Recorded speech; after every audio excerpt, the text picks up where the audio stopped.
এই বিশ্বে স্থায়ী কিছুই না, এমনকি আমাদের সমস্যাগুলোও না।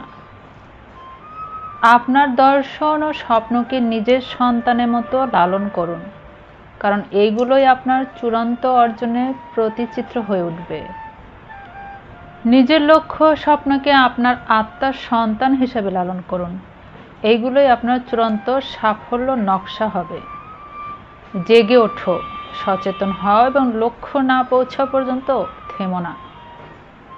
আপনি জীবনে যা চান তা আপনি পেতে পারেন, যদি আপনি অন্যদেরকে তাদের চাওয়া নিশ্চিত করতে সাহায্য করেন। আকাশের দিকে তাকাও, আমরা একা নই। পুরো মহাবিশ্ব আমাদের প্রতি বন্ধুত্ব সুলভ। যারা স্বপ্ন দেখে এবং কাজ করে শুধুমাত্র তাদেরকে শ্রেষ্ঠতা দেওয়ার জন্য চক্রান্তে লিপ্ত এই বিশ্ব। সাফল্যের কোনো গোপন রহস্য নেই, এটি প্রস্তুতি, কঠোর পরিশ্রম এবং ব্যর্থতা থেকে শেখার ফলাফল। যারা পরিশ্রমী তাদের জন্য কোনো কিছুই জয় করা অসাধ্য নয়। শিক্ষিত কোনো ব্যক্তির জন্য কোনো দেশই বিদেশ নয়। মিষ্টভাষীদের কোনো শত্রু নেই। কখনো ভেঙে পড়ো না। পৃথিবী যা কিছু হারিয়ে যায় অন্য কোনো রূপে সেটি ঠিকই আবার ফিরে আসে জীবনে। জলের দিকে শুধু তাকিয়ে থাকলে তুমি কোনোদিন সাগর পাড়ি দিতে পারবে না।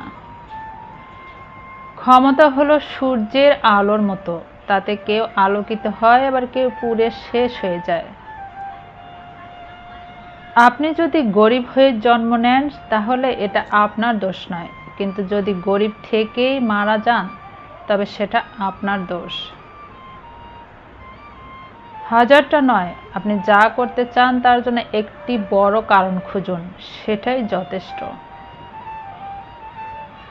স্বপ্ন সেটা নয় যেটা মানুষ ঘুমিয়ে ঘুমিয়ে দেখে, স্বপ্ন সেটাই যেটা পূরণের প্রত্যাশা মানুষকে ঘুমাতে দেয় না।